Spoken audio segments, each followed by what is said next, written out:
Hi, today I'm going to be talking about something I haven't even thought about for a while, let alone spoken about. Um, I feel like people will find it kind of surprising, and I almost find it surprising myself because it feels very foreign to me. It's so feels so distant in the past. It's so foggy. I almost don't consider that it actually happened. Um, But basically, I had this kind of mental, I guess, emotional breakdown in grade 11, and it was pretty bad. I was seriously depressed, and so I thought it was bipolar. I thought I was bipolar because I would be depressed one day, but of course I still had my hobbies, and I would get an emotional and it's excitable charge from those hobbies. So, I'd be depressed one day, but then really, really intensely excited from a subject I was learning or an interest or something. So I found this, I thought that it was bipolar, this up and down. So I went to my psychiatrist, and I'm talking about it, and we're trying different medications. I'm talking like antipsychotics, Risperdal, and olanzapine, Zyprexa. Um, and I was on lithium for quite some time. And surprisingly, it seemed to help, even though I'm not bipolar. It was later determined that I wasn't bipolar. But basically, my doctor didn't know what was going on. Neither did I. So he referred me to a psychiatrist at a hospital. So I went to an appointment with this psychiatrist, and as we were talking, yes, I was suicidal, but I didn't have any intentions. I didn't have any plans. I wasn't self-harming or doing anything like that. So, I was, yes, seriously depressed, but it wasn't, like it wasn't crisis situation, basically. But nevertheless, when we were talking about it, he decided to admit me to the psych ward for a period of 2 weeks, just for observations. So it's not like, they came and sedated me because I was going to jump off the roof and drag me to a psych ward. It wasn't like that at all. But nevertheless, I was depressed enough that they would like to observe me for a given amount of time. So basically, I was voluntarily admitted for 2 weeks. And they were pretty nice there. It was a long hallway. I had my own single room, which is nice. I wouldn't have liked, having sleeping with anybody else in that room. Um, so the daily life there, I would wake up at 9. They woke me up. I would take my meds, and then we would go into the classroom. They like to call it, which is basically just the total nonsense. There's just books everywhere, and we watch like nature documentaries, and like that was learning or something, right? So I guess they want to keep your mind active while you're not in school, and I wasn't in school in grade 11. I was out of school for 2 weeks because of this. Um, so yeah, so I think the first or second night they woke me up at about 6 a.m., like in the middle of the night, and they led me out to a table in the intersection of two halls, and they did a blood test. I guess they wanted to determine if I was taking any drugs, if I was ODing on anything. I wasn't, but nevertheless, they took, like when you get a blood test, they take almost these vacuum test tube kind of things, and they'll pop it in the syringe, and then the blood will fill up because it gets sucked into the vacuum. So they must have taken like 6 of these vacuum tube test things, which contains the fluid to determine if you're on some drug or not. They took like a ridiculous amount, and I was just sitting there getting more and more lightheaded. It's just like, oh, why'd you wake me up? And then they were, and okay, so after that was done, like I needed to like sit down and put my like head down to like not faint when I stood up again and have like orange juice or whatever. So that was an interesting escapade. And then, I walk back to my room and I go lie down again and go to sleep. I didn't sleep very well. What pisses me off is when they had that night guard. They come in every half an hour to an hour into the room with their flashlight, and they go and they check on you, like if you're doing anything. Like every single time I like turn around, like, no, not sleeping yet, you can go now. It's like, if you keep on doing that, no, I'm never gonna get, like, I got frustrated. It's just, you again, yes, look, I'm up, I'm not sleeping, write that in your folders or whatever. Like, it was funny. The interesting part was I really liked being there. This is very strange. I was allowed to go home on weekends, but I didn't even want to go home. I was glad to be out of school for 2 weeks. I was thrilled. I was really happy to be there. And, I think that that's very different from many other of the patients there. What I wanted them to figure me out. Like I needed an answer. I wanted them to say, this is what's wrong with you. Like, I craved an answer. Like, I was writing in a journal, and I was like forcing the journals down to the throat. Look, look, look. Like, I wanted them to analyze like every single word. I wanted to honestly inspect it. Like, what the hell's going on? I know I'm different. I have no idea what it is. Tell me what's wrong. Tell me what's wrong. And then they hand back the journal. Oh, we wouldn't want to look at your private journal, which I guess makes sense. But I, like, I was pushing it. Like, read it. No, no, no. Read it. This is for you. Read it. Read it. Like, figure me out, honestly. So, like, so I was happy to be there. I was eager to be there. I was eager to be finally figured out what the hell was going on, right?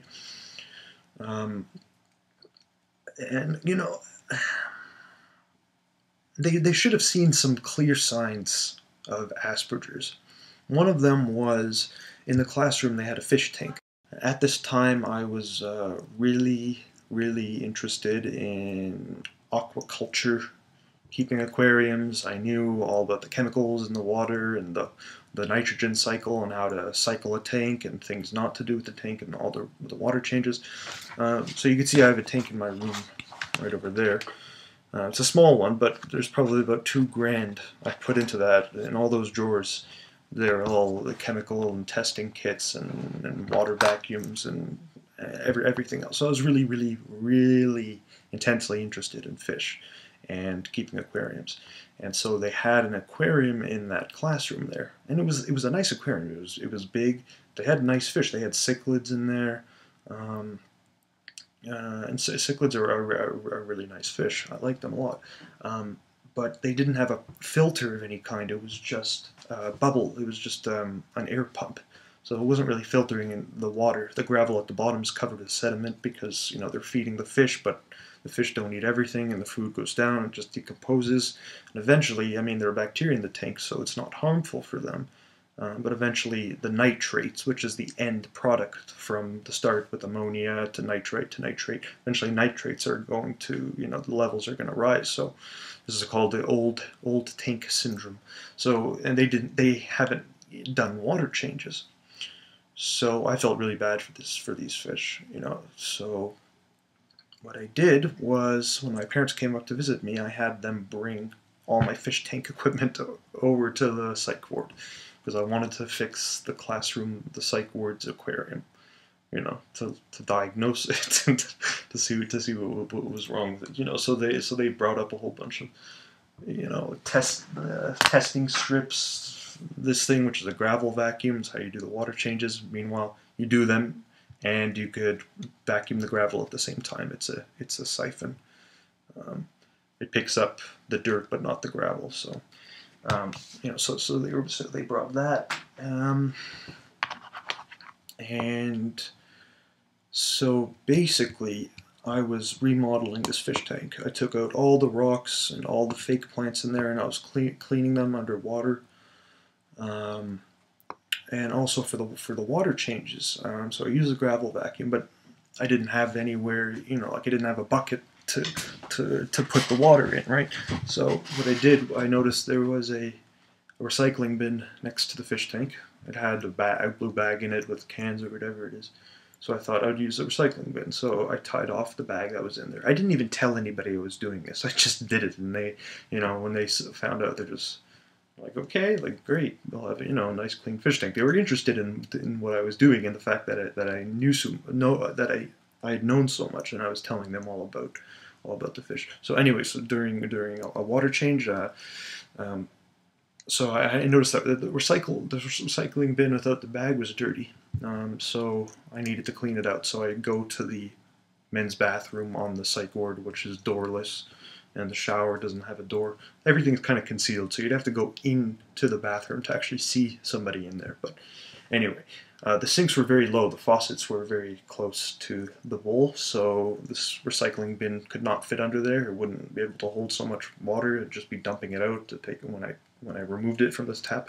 So what I did was I went to the shower, and I was using the shower head as the faucet, but I needed to clean it out first. So I'm pumping the soap from the dispenser on the side of the shower, rinsing it out. I cleaned it about 3 times, and then I held the bucket over my head. I was filling it, and I made like 3 or 4 trips to actually do water changes because the bucket wasn't so big. So anyway,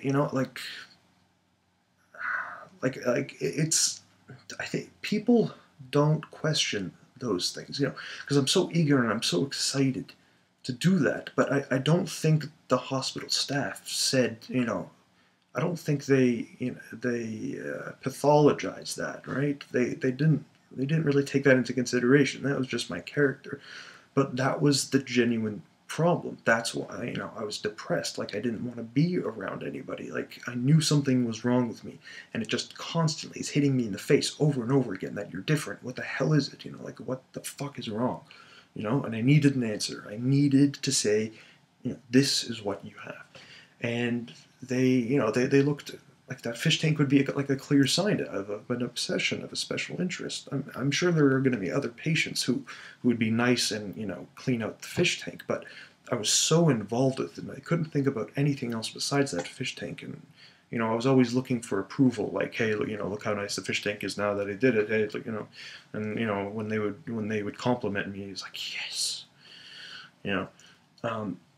but basically, after the 2 weeks were up, they had no idea what was wrong. They thought it was dysthymia, which is kind of a general sense of depression for a very long time. They didn't know. They didn't say it was bipolar, and I was distraught. I was pissed because I thought I had bipolar, and I wanted to. I needed that, right? So I was pissed off when they said I didn't have it. I was immature then. Like, I was leaving the place in the car and I was crying. Like, like I was terribly upset. Like, I was so close to actually having professionals look at me and study me and observe me, living 24/7 over a period of 2 weeks. I thought, this is going to be it. This is where I'm going to get that label. And I didn't. I was terribly, terribly upset, like crying like a baby. And I think that's why I suppressed that, I can't believe that actually happened. That whole situation, that whole time period in my life, I can't believe that's real. It just seems something so, like, I don't know.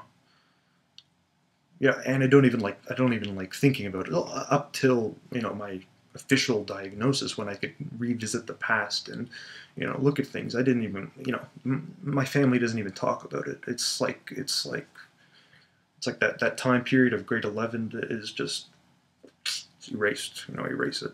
It's just not spoken about at all. It's just automatically suppressed by my family. Of course, I think about it, not all that much. I find it distressing to think that that actually happened. But and then I moved to a different school because I was depressed in grade 11. They thought a change of scenery might work. And then they thought I loved grade 12.